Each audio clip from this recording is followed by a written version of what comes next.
The U.S. Secretary of State says there will be a smooth transition to Trump's administration despite Biden's projected win.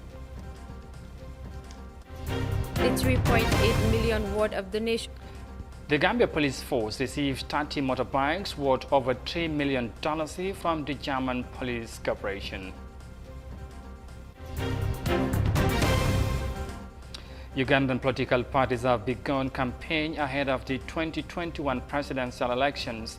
These and more coming your way on the news desk.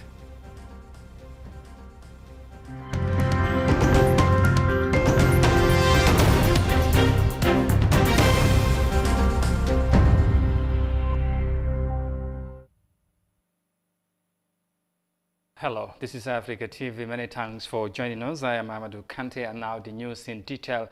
Now, the United States Secretary of State has said that there will be a smooth transition to a second Trump administration as the projected winner of the November 3rd election, Joe Biden, continued to receive congratulatory messages from the world leaders. Mike Pompeo made these remarks during a press conference in Washington, D.C. on Tuesday afternoon, widening fears that Trump may refuse to leave the White House on January 20. Let's have more details of that in this report by Julden Yaisware. With defeated U.S. President refusing to recognize the President-elect Joe Biden, the Secretary of State has made comments about a second term for Donald Trump, which Democrats rubbish as baseless and dangerous. Mike Pompeo's comments followed a decision by Attorney General William Barr to loosen restrictions on federal prosecutors investigating voter fraud, which Donald Trump claimed was rampant. He insisted that every legal vote must be counted, a phrase Trump himself used to suggest without evidence that widespread voter fraud helped Biden, who surpassed the 270 electoral college votes necessary to secure the White House. There will be a smooth transition to a second Trump administration. All right, we're ready. The world is watching what's taking place here. We're going to count all the votes. When the process is complete, there'll be electors selected. There's a process. The Constitution lays it out pretty clearly. The world should have every confidence that the transition necessary to make sure that the State Department is functional today, successful today, and successful with the president who's in office on January 20th, a mid-afternoon, will also be successful. I went through a transition on the front, and I've been on the other side of this. The Democratic chairman of the House of Foreign Affairs Committee told The Guardian on Tuesday that Pompeo shouldn't play along with baseless and dangerous attacks on the legitimacy of last week's elections. Meanwhile, Pompeo said they are confident that they will do all the things that are necessary to make sure that the United States government continues to perform its national security function as they go forward. Pompeo is the latest senior U.S. official to refuse to accept the results of last week's presidential election. He is one of Trump's most loyal confidants, and he rarely breaks with the president in public. Still, his unwillingness to accept the election result is just more evident that Trump will not easily quit power. He also commented on the arms sales of the United Arab Emirates, saying they are confident that they will be able to provide them with weapon systems that will ensure their security. So we'll have significant announcements with respect to that here very, very soon. We continue to review arms sales all across the world, including to our important friend and partner in the United Arab Emirates. We're confident we will be able to provide them weapon systems that will ensure their security and do the work that we all need to do collectively to counter the threat from the Islamic Republic of Iran. Meanwhile, world leaders have been congratulating President-elect Joe Biden. His transition team on Tuesday released the names of the people on its agency review teams. The teams are dispatched during the transition to various agencies and departments to assess the situations there ahead of the transfer of power. For iAfrica News, I am Julden Yaisware. U.S. President Donald Trump continues to refuse the last week's U.S. presidential elections, and we continue to wait and see what will be the final outcome of whatever is going to happen. Now, from that report, we come back home and report on the ongoing hearings at the TRC. Now, Haruna Gassama, a native of Dar es Salaam in the Central River region, became the president of the Jahali Pacha Rice Project after the former president of the project was removed. And when the executive refused to hand over to him, he wrote to the president, Yahya Jammeh, about it, hoping for a resolution. But he was arrested and charged with giving false information to a public officer. Mariama Cham has more details of that in this report. Haruna said he was unanimously elected as president of the Jahali Pacha Rice Project in 2012, but the then president refused to hand over the mantle of leadership to him. He then took the matter to the then governor Gani Toure and subsequently to President Jammeh. However, he said his message was misinterpreted and he was then slapped with a false information charge. One day, I was there sitting down, a policeman came. He told me that the SO said you should go and answer to the police station. I went to the police station. He told me, Haruna, well, forgive me, but it's not a pleasant news. He told me that I have got news that I should arrest you.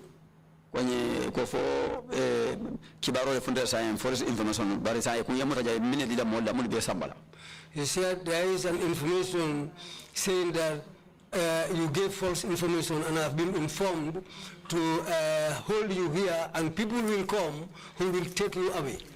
Our secretary Makanjara, na Vice President Usman Mbalo, our Vice President Usman Mbalo, and na kasi Alhaji Manunjai, our Kasi Alhaji Manunjai.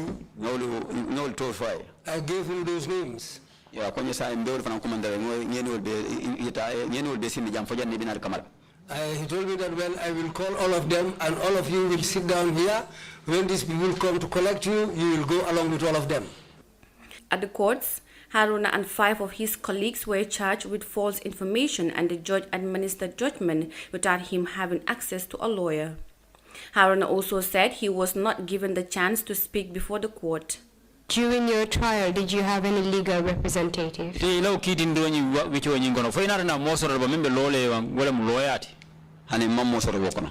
there was no lawyer who stood for me. How many of you were charged with giving false information? We are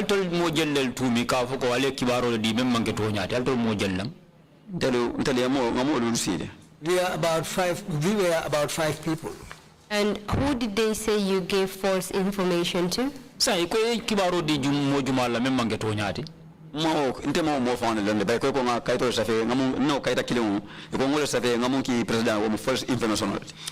were saying that that letter I wrote to the president was the letter carrying false information. And I never saw that document in front of these magistrates telling me this is the document you wrote, and apart from that also they didn't bring out any other document. The day of the judgment, he said to me, Haruna, he told me, now I'm about to deliver judgment in your case. No witnesses were called? No single witness appeared. And you were not given an opportunity to speak in court? No,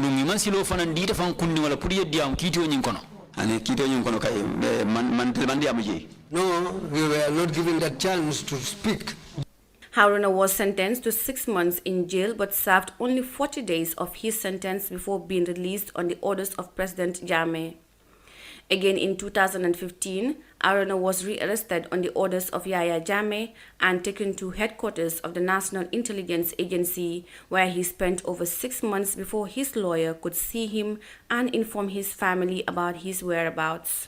Haruna was born in 1974 at the village of Dar es Salaam in the Central River region, and he is currently the president of the Jahali Pacha Rice Project. Reporting for iAfrica News, I am Mariama Cham. Witnesses continue to appear before the Truth, Reconciliation and Reparation Commission, and we bring you more details of today's testimonies in our subsequent news editions. Now, to Ethiopia next, where more than 1 million Ethiopians have opened new bank accounts since the government introduced new banknotes in mid-September. The new notes, according to officials, are expected to attract more people to do banking. The banking industry has welcomed the initiative as billions of money circulating outside the banking system is now expected to boost the economy. Here are more details of that in this report. Noor Mohammed is a young college student and a resident of Addis Ababa city. He has come to the leading state-owned commercial bank of Ethiopia to open a new saving account. This is after the introduction of the new currency, which seeks to link more people to the banking system. So many people are now heading to the banks to open new accounts these days. I am one of those people who have never opened a savings account in a bank. Today, I will start the journey with 500 birr. Here in one of the bank's branches, Noor must fulfill certain requirements such as provide a valid resident identification card, few copies of photographs, and of course, an initial cash saving to open his new account. All is now set and Noor has for the first time received his saving account book. I now understand the importance of visiting a bank. Keeping money at home is risky as it can easily be stolen. Here, it is secure and I can trust the bank any day. I am so happy. I encourage people to follow my example. I have a plan to pursue a transport business and the bank has promised to provide me with loans. I am very excited. Official sources say more than 1 million such new bank accounts have been opened by first-time bank users since the introduction of the new currency. The regulator hopes it will rope in more people to the tax net. The National Bank of Ethiopia directive said it is a daily cash limit for individuals and the company. As a result of this, many people are opening account and transfer from one account to another account.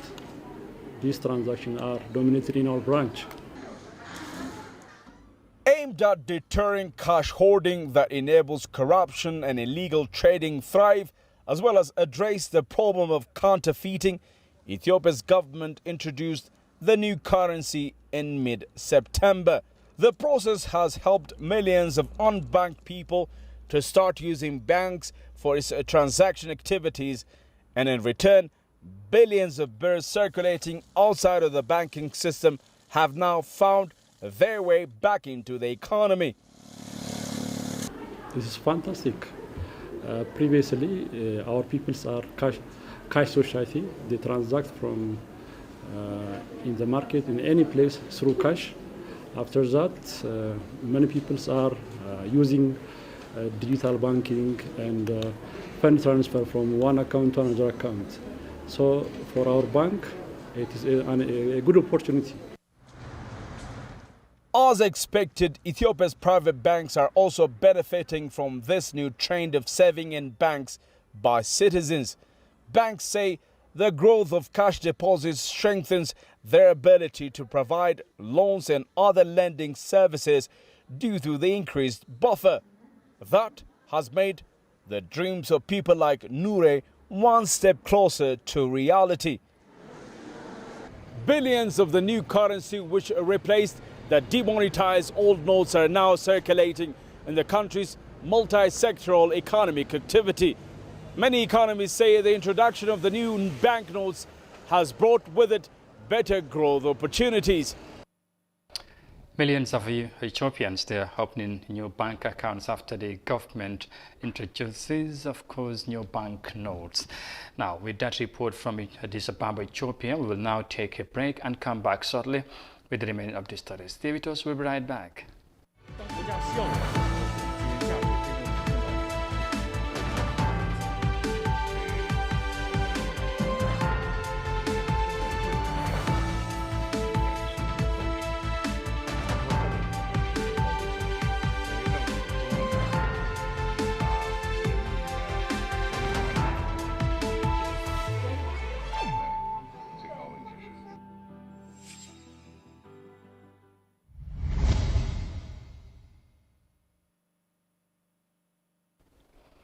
Welcome back. This is News Text on Africa TV, and many thanks for joining us. Now, for the past 12 years, the Cooperation Support Team has been supporting the Gambia Police Force in different ways.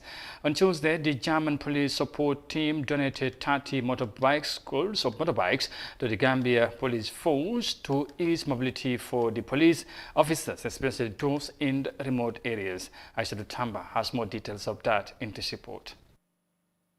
The 3.8 million worth of donation motorbikes are given to the Gambia Police Force by the German Police Support Team. The partnership is in existence since 2018, and the German has been supporting the development of programs aimed to build and strengthen police structures in selected African countries. The representative of the German Agency of International Cooperation, Anita Martin, said this support will respond to the citizens' need and express appreciation of cooperation from the Gambia Police Force and the Ministry of Interior. And will enhance accountability and reliability, as well as efficiency and effectiveness in the areas of human resource management, responsiveness to citizens' needs, and accountability. Finally, I would like to express our appreciation to our Gambian partners for the excellent cooperation during the last months, particularly the Gambian Police Force and the Ministry of Interior. And I also would like to wish the project all the best for the ongoing cooperation with positive outcomes, which will not only serve the Gambian Police Force, but will also serve the people of this country and contribute to a promising future. Mahmoud Job, the Inspector General of the Gambia Police Force, expressed heartfelt appreciation and gratitude to the German Police Support Team for their unflinching support to the Gambia Police Force. According to Job, this gesture did not come as a surprise, as the German team has been helping the Gambia Police Force for years. You have assisted in many areas, ranging from rehabilitation of the training school facilities, provision of motor vehicles, training of police officers in various fields.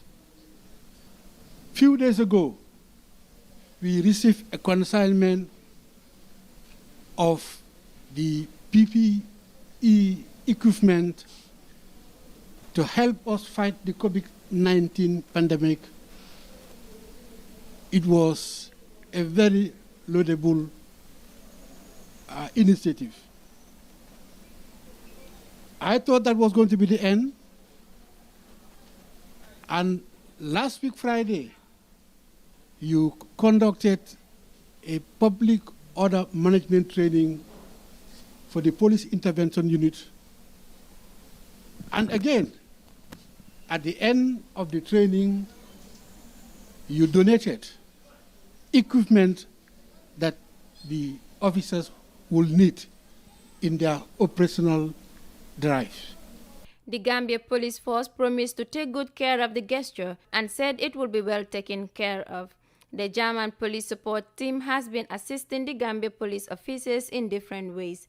As of recent, sanitary materials were donated to the Gambia Police Force in the fight against the coronavirus pandemic, and 3 vehicles were also given to the Gambia Police Force Procurement Office. Reporting for iAfrica News, I am Aisha Tamba. 30 motorbikes, they are donated to the Gambia Police Force by the German Police Corporation in the Gambia, and of course from that finally to Uganda, because ahead of the 2021 presidential elections in Uganda, 11 candidates, including incumbent Yoweri Museveni, have begun canvassing for votes in different parts of the country. The political parties are only allowed to gather a limited number of their supporters during rallies due to the COVID-19 pandemic. With about 9 million voters expected to participate in the upcoming election, experts say the country's young people could decide the outcome of the election. Let's have more details of that in this report. Alliance for National Transformation Party leader General Mugisha Muntu makes his speech to voters. His campaign got off to a start in a suburb of the capital, Kampala. Kampala is the heart of the country. If you really want to, if you have the capability to run the country, that capability needs to be seen even how a city is run, if it is under your control. But when a city has got problems like of jams, of poor infrastructure, of lack of provision for power, for electricity, housing, when it rains, the whole city clogs. It shows you the capability of a government. The former Uganda Army commander is basing his campaign on better service provision for Ugandans. His supporters are confident he will deliver. He has promised to develop Ugandans, and we expect a lot from him. He will get our votes. Muntu fought to give us a good government, so even now, he knows what the government's mistakes are. The Electoral Commission has set strict guidelines to prevent any further spread of the coronavirus as the country continues to register a surge in new infections and deaths. The candidates have been allowed to have only 70 people at every rally, and the campaigns will also last only 2 months. The incumbent Yoweri Museveni started his campaign in Luwero in the central part of the country. He is fighting for a 6th term in office. The president's biggest rival is 38-year-old musician turned politician Robert Bobi Wine Kyagulanyi, who started his campaigns in the northern part of Uganda. Experts anticipate that the presidency could be decided by the country's young people.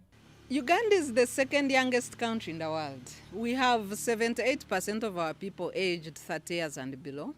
And we have approximately 9 million voters in the next election.